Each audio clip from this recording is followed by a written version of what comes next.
আরে কাক বন্ধু, তুমি তো অনেক সুখে আছো বন্ধু, তোমার খবর সবর কি?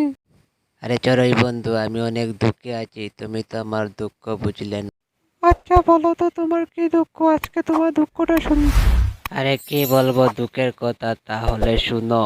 আমার 6টা ছেলে ছিল, সেই 6টা ছেলের মধ্যে 5টা মারা গেছে।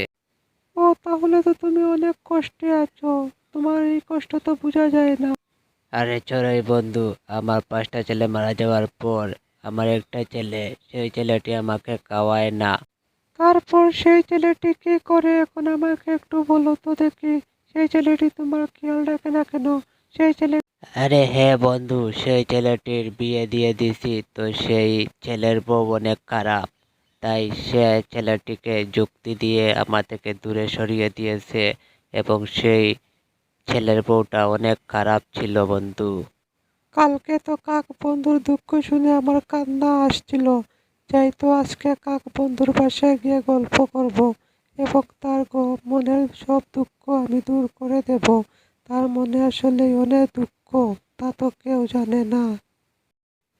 এই তো কাক বন্ধুর বাসার সামনে এসে গেছি, তো কাক বন্ধু দেখি এখানে বসে আছে, তো ওর সাথে কথা বলি বসে বসে। আরে চড়ুই বন্ধু, তুমি যে আমার বাসায় কি মনে করে তো এসেছো যখন, অনেক খুশি হয়েছি। তো কি অবস্থা তোমার? তোমার দিনকাল কেমন যাচ্ছে? তুমি ভালো আছো তো? তোমার বাচ্চা কাচ্চা কি সুস্থ আছে নাকি অসুস্থ? আরে কাক বন্ধু, আমার দুঃখের কথা বলো না।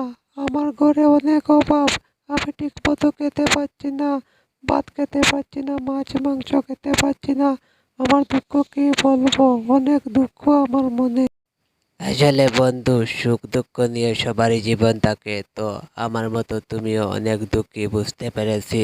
তো কিছু চিন্তা করো না, দুঃখ যখন আসে অবশ্যই সুখও থাকবে। এই আশা করে আমরা দুজন চিরকাল বেঁচে থাকবো।